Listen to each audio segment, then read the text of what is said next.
Thank you. Hello, everybody. So this is day 3, the video part A. First part, just a little bit of introduction. Today you're going to be doing what we call land strength. I think the papers you get have push-ups, squats, and chin-ups. The chin-ups we're going to do on another day. After we finish stick work, we're going to do those. So you're just going to see, I think, squats first and then push-ups. So a little bit about land strength.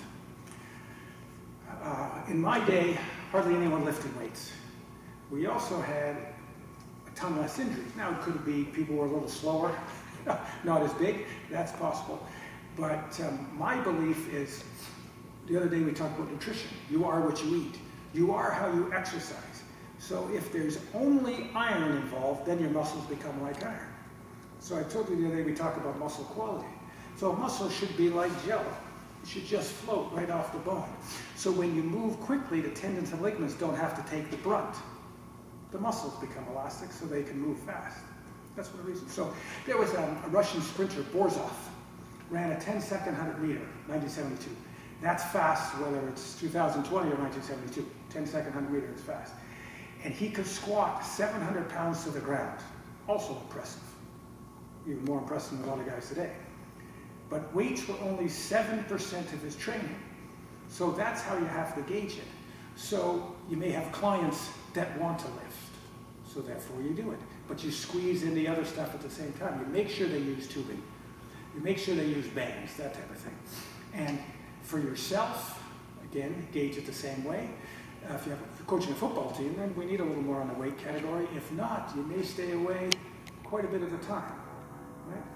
Like Borzov, 7% of the time. Okay? So that's very, very important. Now, so something like this then gives you strength, and gives you strength without having to use the weight, but it's, let's say it's also good for an in-season training.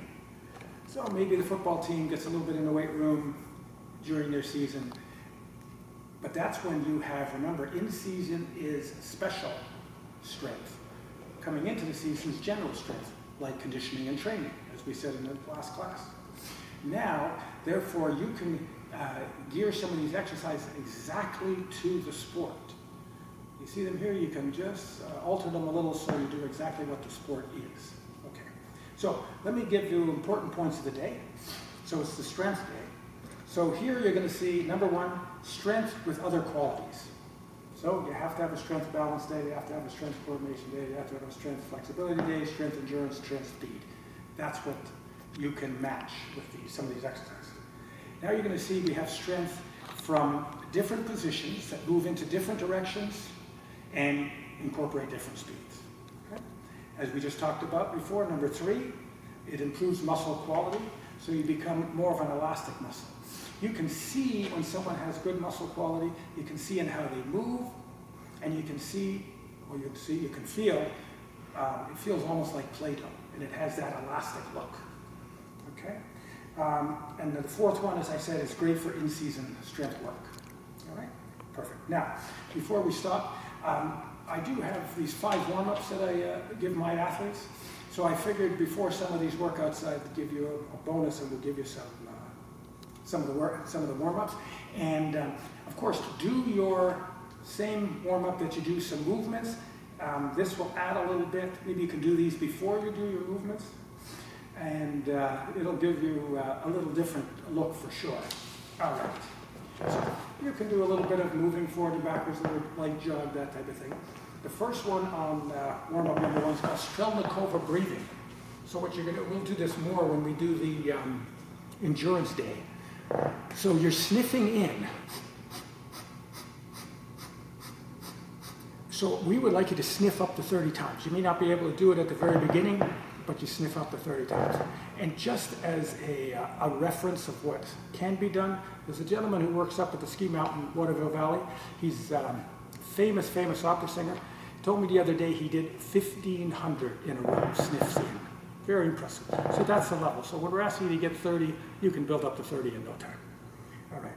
Next one, eyes go left, right, up and down in circles. So you're standing here, you take your eyes left, right, up, down, and then a circle. And then you can go right, left, down, up, and circle the other way.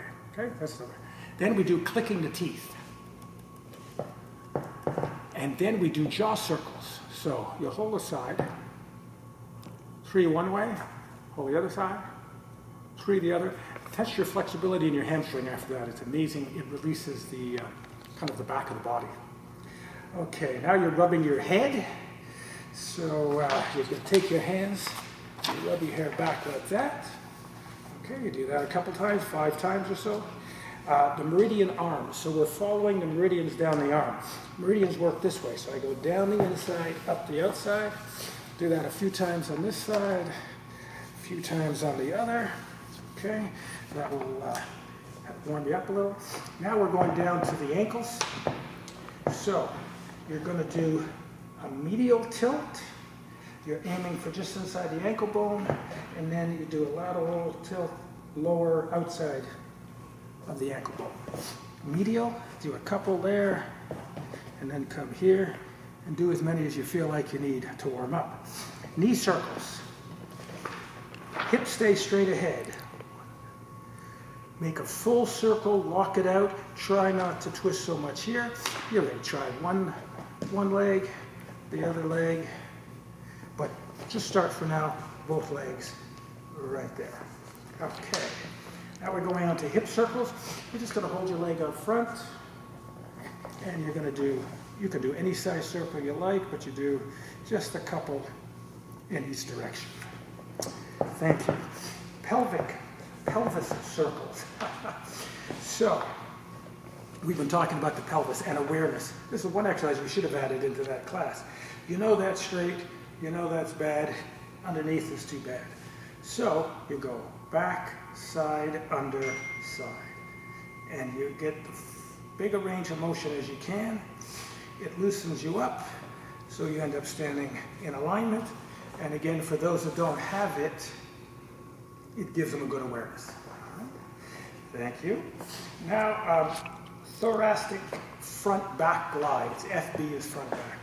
So I'm not trying to move my shoulders. I'm just moving my thorax.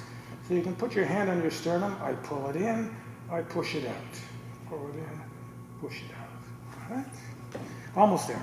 Now neck. I have a spinal fusion. It's a little difficult in the neck for me to move. Kind of like a chicken. You move it forward and backwards. All right. Straight body squats. You've seen that before. You can put your hands anywhere you want. Try to go down. Good rhythm between the knees and the hips. Go down. Try to get as low as you can. As you see, my body's a little straighter. Later in the video, our model Hunter will do a much better straight body squat than me. Cross crawl.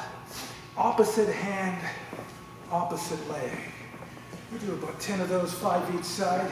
It's amazing how it sets up the brain. The other day we were watching a person in a club on an elliptical, and it's same arm, same leg. Unbelievably bad for the body. That poor gentleman did that for probably 20 minutes. He'd walk around the rest of the day like he's drunk. It's terrible. So we always got to think opposites, and you see that a lot in our exercises. So cross crawl. Okay. And the last thing is shaking. You can drum your heels. You can keep your heels on the ground. You can move your hips. Just get everything in the body to be as loose as possible. Okay. Thank you very much. Have a good workout.